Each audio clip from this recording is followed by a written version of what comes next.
Is planting flowers in the parks more important than a fast paramedic response? Is snow removal on park pathways more important than having police officers on patrol? Unfortunately, in some cities, flower planting and pathway cleaning are higher priorities than public safety. Stay tuned. Coming up, I discuss how understaffing can impact firefighter safety. But first, let's hear from our amazing sponsor, Midwest Fire. Midwest Fire, a factory direct manufacturer. That means no middleman. You work directly with the good folks right at their factory in Laverne, Minnesota. If you want to see just how easy it is to design your own Midwest Fire truck, check out the Create a Spec tool on their website.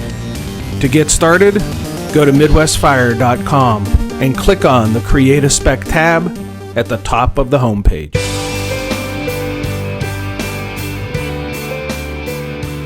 Hello everyone and welcome to Situation Awareness Matters Show, episode number 328. I'm your host, Rich Gassaway. The purpose of this show is to improve situational awareness and decision making for individuals and teams who work in high risk, high consequence, time compressed environments with changing conditions. The SA Matters mission is simple. We want to help you see the bad things coming in time to prevent bad outcomes. Today's feature segment is sponsored by our new online training platform, Gassaway Virtual Training. We now have 33 online programs for your members. Some of these programs are live events presented virtually, and some of them are pre-recorded programs. To learn more, visit samatters.com website and click on the Virtual Training tab. All right, let's jump into our feature segment where I discuss how understaffing can impact firefighter safety.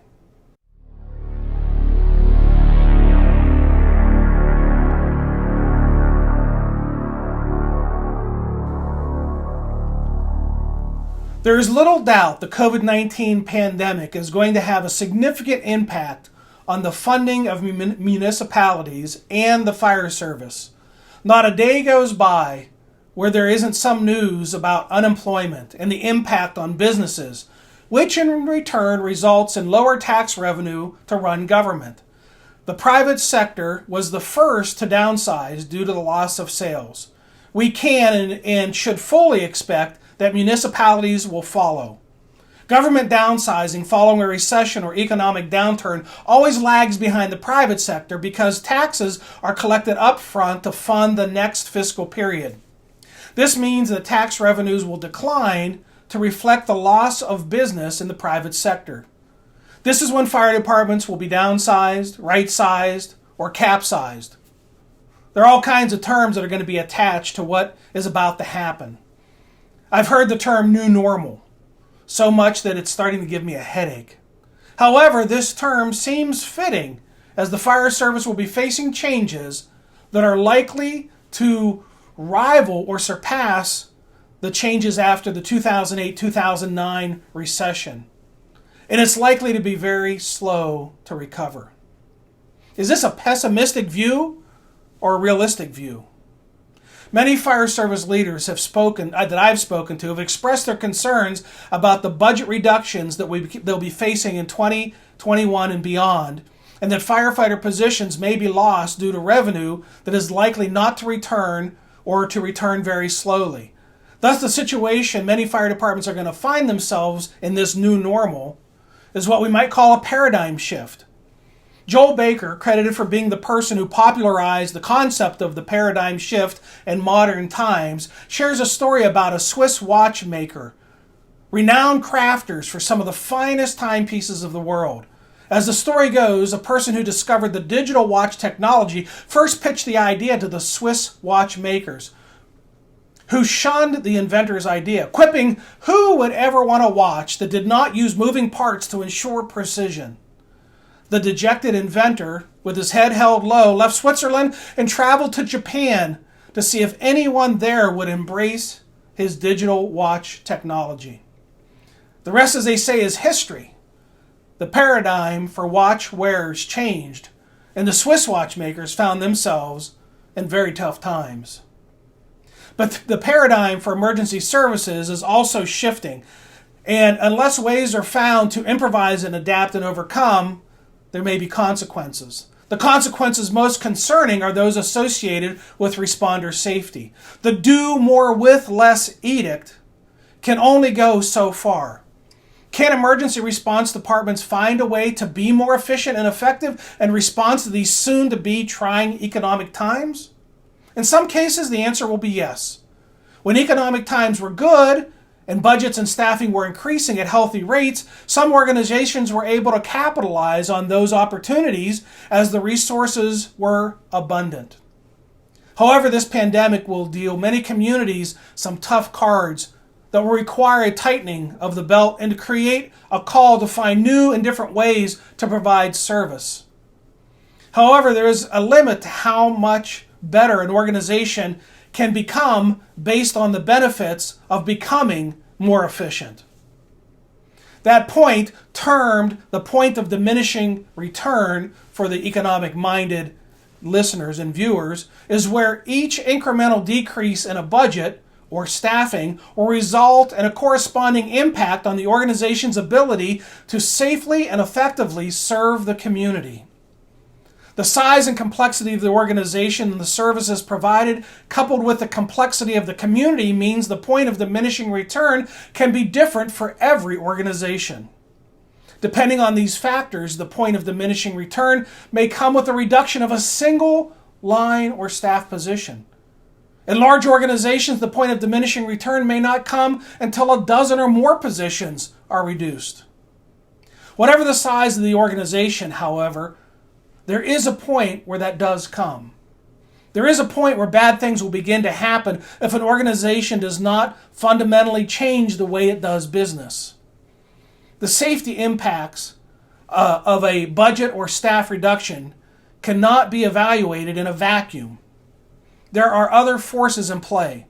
For example, lightweight construction and hydrocarbon-rich contents are contributing to earlier rates of flashover and earlier building collapses and significant safety concerns for firefighters. There are also growing challenges being faced by fire-based EMS organizations with COVID-19 related responses and aging communities increasing the demands for medical services. High demand for EMS services may reduce the number of firefighters available for structure fire responses, another significant concern for firefighters. Sometimes when we're looking at this issue, it can be emotionally charged. As safety to the community and safety to firefighters, it is beneficial to use an analogy. The analogy that I've chosen to use is to compare a fire department to a baseball team. Granted, the consequences of a bad outcome in baseball, the loss of a game, pales in comparison to the potential consequences of a bad outcome being an injury or loss of life at an emergency scene. But follow the analogy through before passing judgment on me. On a baseball team, each player fulfills a specific role in the field and performs specific tasks assigned to their position. Each role is so specialized it prohibits the positions from being interchangeable. Further, it is impossible for any one player to effectively fulfill multiple roles on the field at the same time. It is common, however, for two or more players to work in tandem to perform a task or to back each other up. At no time does a baseball team ever operate with less than the prescribed number of players on the field, 9. Hypothetically, say revenues collected from ticket sales and concession sales were not going to significantly or sufficiently cover the team's expenses. The fiscal shortfall facing the team can be addressed in essentially two ways: increasing revenue or decreasing expenses. To increase revenue, the franchise could take several courses of action or combine several simultaneously. The club could increase ticket prices. While this would increase revenue per ticket, the overall revenue may decrease if less people buy tickets. Less attendance may also impact the revenue from concessions and from merchandise. The club could increase the price of concessions and merchandise, but again, this may increase the revenue per hot dog, but the overall revenue may remain the constant or even decline if patrons buy less hot dogs. As with the revenue option, to reduce expenses, the franchise could take several courses of action or combine several simultaneously. The club could cut operating expenses by controlling utility costs or by reducing the quality and subsequently the cost of food, merchandise, and supplies. They could reduce the cost. They could reduce costs with staffing reductions in a variety of areas, including administrative costs, ticket sellers, concession workers, merchandise sellers, field maintenance, parking lot attendants, or they may decide to reduce the number of baseball players on the team. I want to focus my discussion on the reduction in the number of baseball players. While the reduction in other areas may bring their own issues, if a team makes cuts in the number of players and subsequently begins to lose games, the core purpose of the existence of the organization will erode. When the team cuts players, the decision as to which players get cut may be based on a contractual obligation. Therefore, it may not be the poorest performing players who go first, but rather it may be the newest players on the team, if, say, the contract says that cuts are made in reverse seniority order. If the team cuts players whose performance is marginal, or they cut players who see little field time, the impact may be not as significant. However, what happens when the cuts are so deep that the team can no longer play the game with 9 players on the field? Maybe the team has to take the field with 8 players. Such a short-staffed situation would surely have an impact on the performance of the team and their ability to be successful. In some fire departments, the cuts may be so significant that core services to be provided with less than adequate staffing. The equivalent of a baseball team taking the field with less than 9 players. Get the connection? This team is not going to be able to perform the same as it did when it had 9 players on the field. The vacant position is going to lead to an impact on the team's performance. The team is going to have to assess the impact of the loss and determine which positions are going to be left vacant. It's hard to imagine any position on the field is not vital to the team's success. Arguably, there may be a few positions that are absolutely essential to the team to be functional. For example, a team without a pitcher would forfeit the game immediately when they take the field. No pitcher means no game. What about the team without a catcher?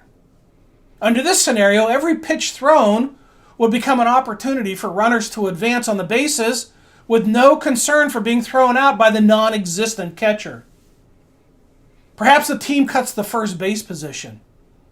If a ground ball were hit to the infield, there'd be no one at first base to receive the throw, and the runners would most assuredly earn a single.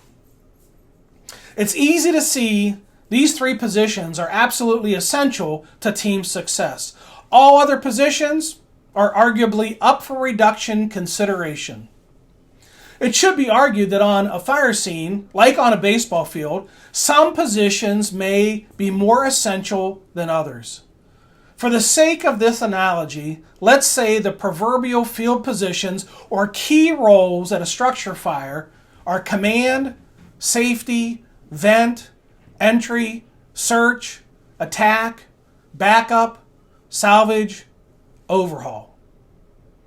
It may be purely coincidental that the same number of essential key roles here is the same as for baseball, 9. The fact there are 9 key roles is not saying that a fireground can operate with 9 people. Each of the key roles identified requires a team of players, not one individual. How many players in each essential team role is the subject for much debate. If each role were staffed with just 2 people, which is woefully inadequate for the roles, but that would make the bogey number 18 firefighters minimum. So which roles on the fireground are the essential ones, tantamount to the pitcher, the catcher, and the first base position in a baseball game? Again, this could be the basis of much debate And since it's not really the point of this discussion to identify the positions that are essential and which could be eliminated hypothetically, positions of command, let's say positions of command, search, and attack will be identified as the three essential roles. All other positions are subject to reduction consideration. If the baseball team reduces a field position, it could arguably make adjustments for the losses. However, the physical expanse of the field does not afford the players the ability to cover two geographic positions at the same time. It's simply not possible. However, the infield and the outfield could shift physically to provide limited coverage for the lost position. The shift, however, will create a hole in the standard line of defense for the baseball team, a hole which the opponent will surely identify and quickly exploit to their advantage. This scenario makes it relatively easy to predict the team is going to suffer losses. On the fireground, setting aside the three hypothetical essential roles of command, search, and attack, the roles subject to reduction then are safety, vent, entry, backup, salvage, and overhaul. Reducing staffing in any of these roles creates a hole in the fireground operations the same as it creates a hole in the baseball field.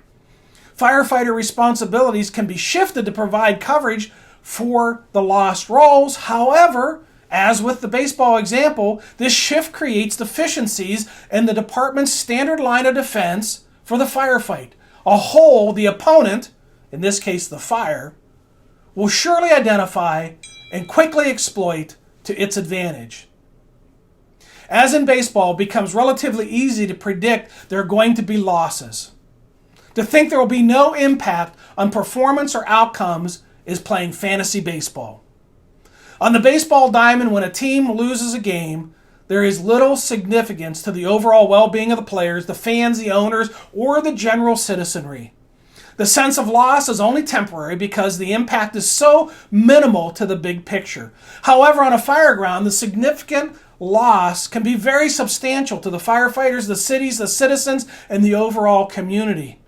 As a fire department reduces resources that impacts core services, the opportunity for bad outcomes increases exponentially as the opponent, the fire, will find ways to exploit the department's shortcomings. Some organizations may be able to survive a reduction in resources by focusing on reducing non-core services. During abundant times when the organization's budgets and staffing were growing, some departments sought opportunities to start new programs and services and perhaps in the process created new staff positions. Some of those programs and services may not be directly tied to the core mission of the department. Now, as times become lean, organizations will be forced to determine if there are any non-core programs or services that can be shed, if perhaps only temporarily. Applied to the baseball analogy, this might mean the equivalent of making reductions in concessions. The first task may be to figure out what the core services are and try to preserve those. But who gets to make those decisions? This question can raise a host of potential challenges as cities contemplate their priorities. Is planting flowers in the parks more important than a fast paramedic response? Is snow removal on park pathways more important than having police officers on patrol? Unfortunately, in some cities, flower planting and pathway cleaning are higher priorities than public safety. The debate on the fairness of this disparity can rage on. But the reality is you have limited impact on the decisions made by elected officials. Department leaders should be engaging city management and elected officials on this topic now. Doing so may result in limited success. However, some elected officials and politically minded city managers may balk at the notion of having to prioritize city services at all. For them, such a task, it might be the equivalent of asking a parent to identify which of their children do they like most. They're going to be reluctant to reveal the answer and divulge which programs are their favorites, with emphasis on favorites versus priorities. While it may not come as news, it's important to acknowledge that some elected officials and city managers are single-minded. For the electeds, their focus is on doing whatever it takes to ensure they remain popular enough to get reelected.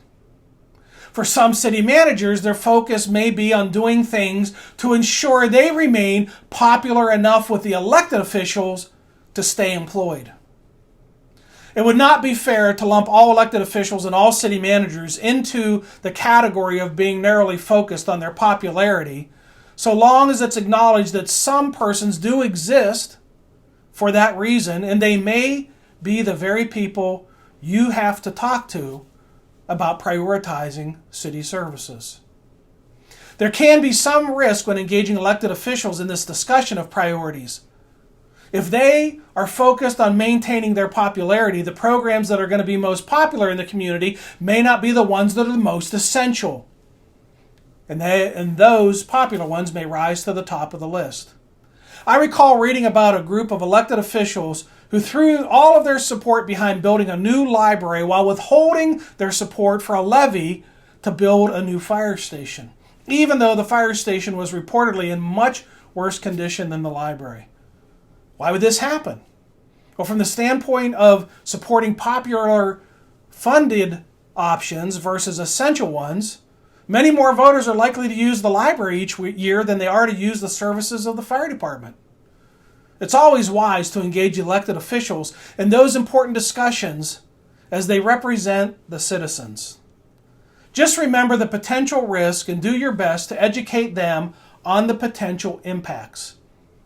Alternatively, the task of determining the core services to be maintained in each department of the city might be left to the professional staff who possess a better understanding of the impacts based on the established standards of service and the safety to personnel versus politics and popularity. By whatever means it is accomplished, the department should make a list of non-core services that can be shed and prioritize that list based on public and firefighter safety. For example, if the department hosts birthday parties, while nice, shedding this program will have a comparatively low impact on public and firefighter safety. Such programs can be hard to give up, though, especially when they have been ongoing programs whose success is based on the hard work and dedication of loyal members. Deciding which non-core services or programs to discontinue may be the baseball equivalent of having to decide whether to close the concession stand or the souvenir shop. Both are popular, but something has to be cut, and the status quo is not an option. After all, the non-core service cuts have been identified and implemented. The next task will be to determine if the core services can be maintained at the same level with the remaining resources. Strategically, this task addresses how to make cuts while preserving safety. If the next round of cuts involves reducing resources that provide core services, then the service delivery model must change as well. This can be an emotionally charged decision. Anytime fire departments have to reduce the core services, the loss can hurt deeply. A loss of this magnitude can also result in members going through a grieving process that entails 5 stages: denial, anger, bargaining, depression, and hopefully eventually acceptance, although that can be difficult. Many fire departments have experienced reductions that have impacted core services, including staffing reductions that resulted in less frontline personnel providing services, which impacts safety. The cuts have been tangible, and the department members grieved. Some were in denial, others got angry. A few tried to bargain their way out of the situation, while others got depressed. The hardest part is acceptance of the new normal and the losses that come with it. It takes a while for members to work through this grieving process. Experts have not agreed on the prescribed schedule of time of how long it takes a person to spend in each step of the grieving process, though it is generally accepted among mental health professionals that extended periods of time and any step leading to acceptance can have unhealthy consequences. The losses many departments will experience are not going to be restored in the short term. As department members work through the grieving process and get to acceptance, they can begin to determine how to adjust to the current situation, their new normal.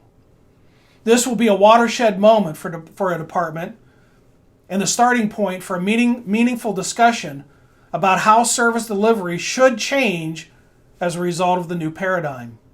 As core services are cut, the mantra to do more with less is not possible. When the cuts are deep, the only possible outcome is to do less with less. If reductions mean having one less truck company on the street, having to close or brown out a station, or reduce the number of firefighters on a company, there's going to be a corresponding reduction in service. Back to the baseball analogy. A team with 8 players on the field cannot play the same game, the same way, as when there were 9.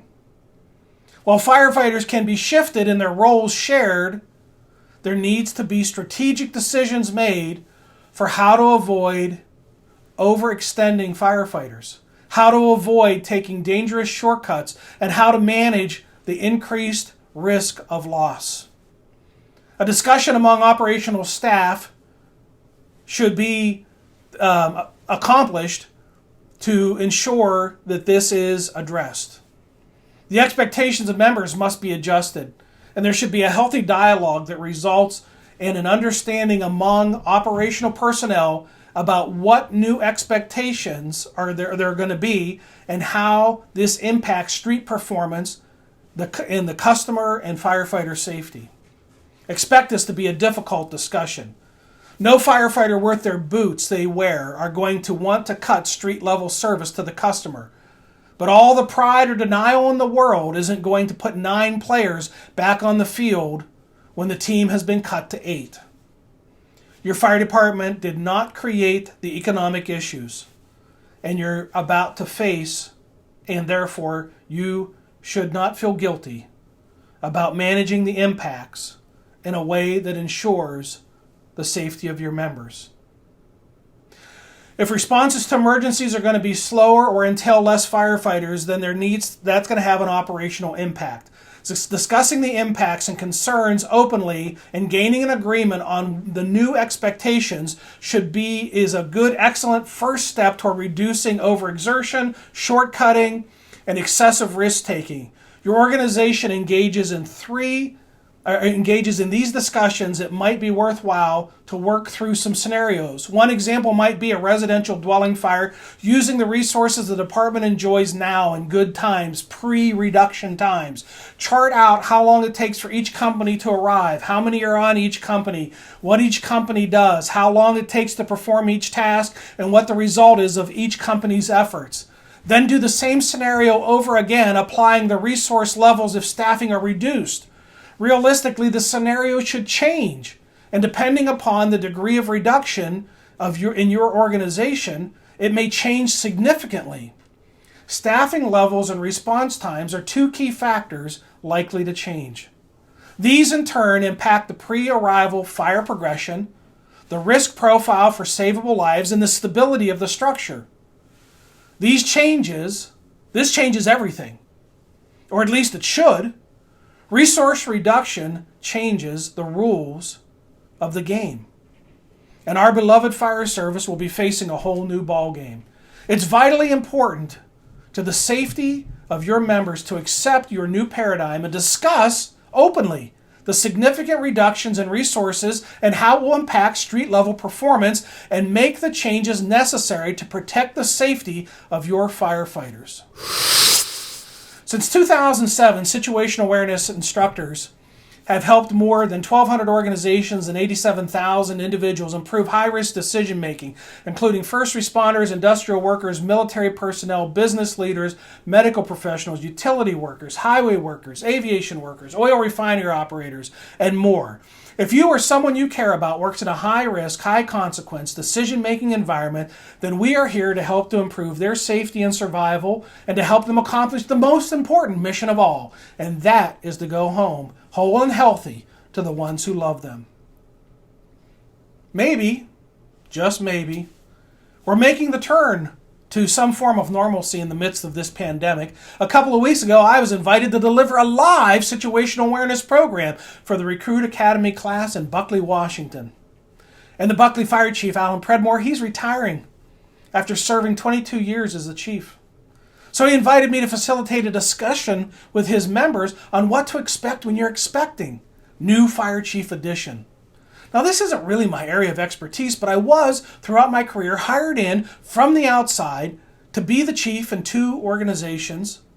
And quite frankly, I was very surprised at both times with what transpired over the following 6 to 12 months. Let's just say I learned a lot about human behavior through those 2 experiences. And I also made my share of mistakes, not fully realizing the impact that new leadership has on a membership. So we had a nice discussion about what they might expect when they get their new chief. Congratulations, Chief Predmore, on completing your career and for your long service to the Buckley community. If you're interested in knowing more about our events, past, virtual, postponed, future, it's all listed on the SA Matters website.